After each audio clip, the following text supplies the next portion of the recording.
Hi, my name is Jake Dalton. I'll be presenting to you today on an article titled Who Needs Budgets by authors Jeremy Hope and Robin Fraser. This will be summarized by myself, Jake Dalton.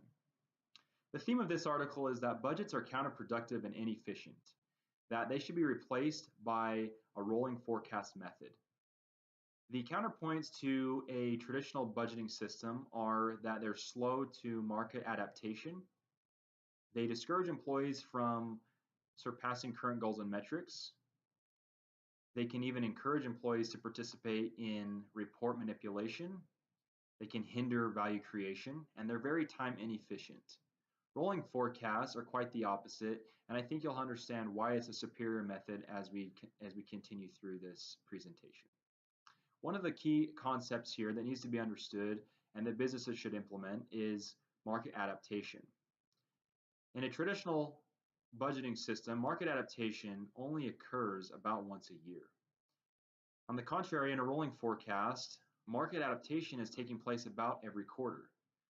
As the company gathers new information and analyzes that information, they're able to reevaluate their goals and metrics and produce better forecasts that are more accurate and are more efficient. Companies that typically utilize a rolling forecast are much simpler as far as the organizational structure goes.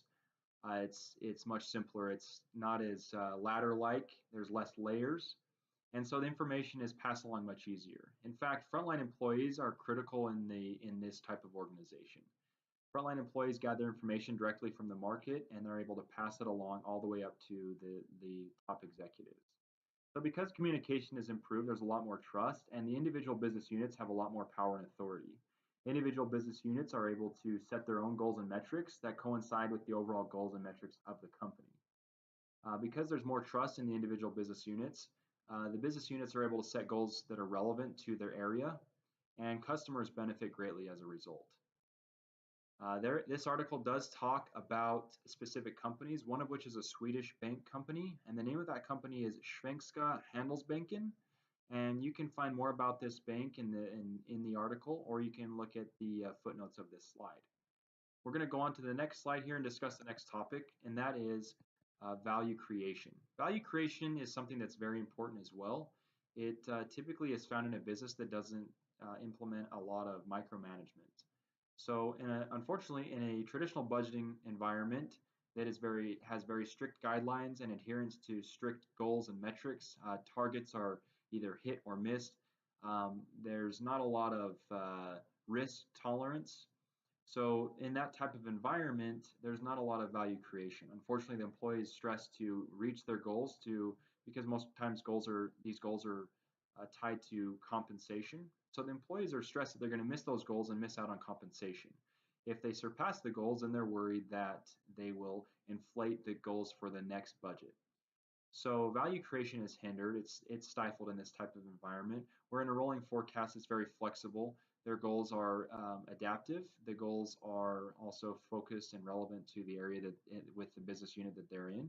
And so there's a lot of availability to take chances and improve on things that need improvement. As we go on to the next slide, we'll talk about time. So time is unfortunately a big problem with budgets. It's time very consuming, and it consumes the upper management, project managers, financial planners, all types of employees within the organization. And a lot of time is wasted because these budgets are forecasting but not adapting to what's going on in the market. And so a lot of times they're incorrect, the information is irrelevant, or it becomes obsolete as time goes on. Where in a rolling forecast, the ability to adapt to the market really every quarter really saves the company time in the long run. They produce much more accurate estimates. They produce much more accurate goals, and metrics are able to be achievable. So this saves them time, which saves them money. So in the end, a rolling forecast is much more time efficient. Overall, rolling forecasts are a better method because they provide better connectivity between all employees and the market. They promote value creation. They encourage accurate reporting, and they save the company time and money. So I recommend a rolling forecast method for your business. I appreciate your time today. Thanks, and have a great night. Bye.